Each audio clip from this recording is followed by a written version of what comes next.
আপনি প্রতিদিন face wash করছেন বা ফেস ক্লিনজার ইউজ করছেন, কিন্তু তারপরও আপনার ফেসে ব্রন, ব্ল্যাক হেডস বা ডাল স্কিন যাচ্ছে না। সম্ভবত আপনি শুধু ক্লিনজিং করছেন, ডাবল ক্লিনজিং না। আজকে আমরা জানবো ক্লিনজিং এবং ডাবল ক্লিনজিং এর যত কথা। আমি শাহরিয়ার আরিফিন, আমি একজন ফার্মাসিস্ট, ইউর স্টোরি টেলার, কাজ করছি 20 বছরেরও বেশি সময় ধরে স্কিন কেয়ার ইন্ডাস্ট্রিতে। চলুন প্রথমেই জেনে নেওয়া যাক ক্লিনজিং কি।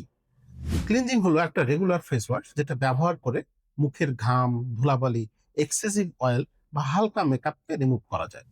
সাধারণত ওয়াটার বেসড ক্লিনজার যেমন জেল, ফোম, ক্রিম ক্লিনজার হিসাবে ব্যবহার করা হয়। এবার জেনে নেওয়া যাক ডাবল ক্লিনজিংটা কি। ডাবল ক্লিনজিং হলো বেসিক্যালি 2 ধাপে মুখ পরিষ্কার করা। স্টেপ ওয়ানে ওয়েল বেসড ক্লিনজার ইউজ করা, যেমন ওয়েল ক্লিনজার বা ক্লিনজিং বাম বা মাইসেলার ওয়াটার, যেগুলো দিয়ে সাধারণত ফেসের মেকআপ, সানস্ক্রিন বা ওয়াটারপ্রুফ প্রোডাকশন ডিজলভ করে। স্টেপ টুতে ওয়াটার বেসড ক্লিনজার ইউজ করা। এগুলো উদাহরণ হিসেবে বলা যেতে পারে যে কোনো ফোম বা জেল বেসড ক্লিনজার দিয়ে স্কিনকে ডিপ ক্লিন করা।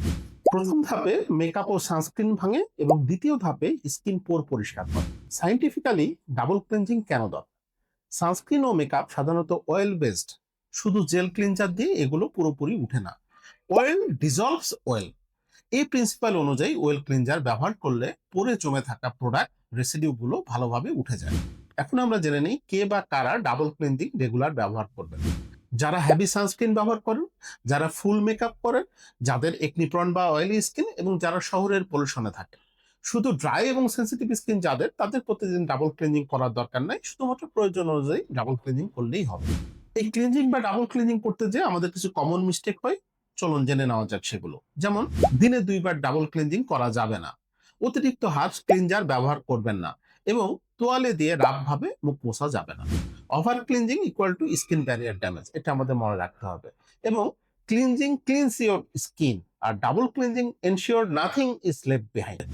আপনি যদি এই ভিডিও থেকে কোনো ইনফরমেশনে উপকার পেয়ে থাকেন অথবা এমন কিছু জিনিস জানতেন না যেটা আজকে জানলেন, সেটা আমাদের কমেন্ট করে জানাতে পারেন। ধন্যবাদ।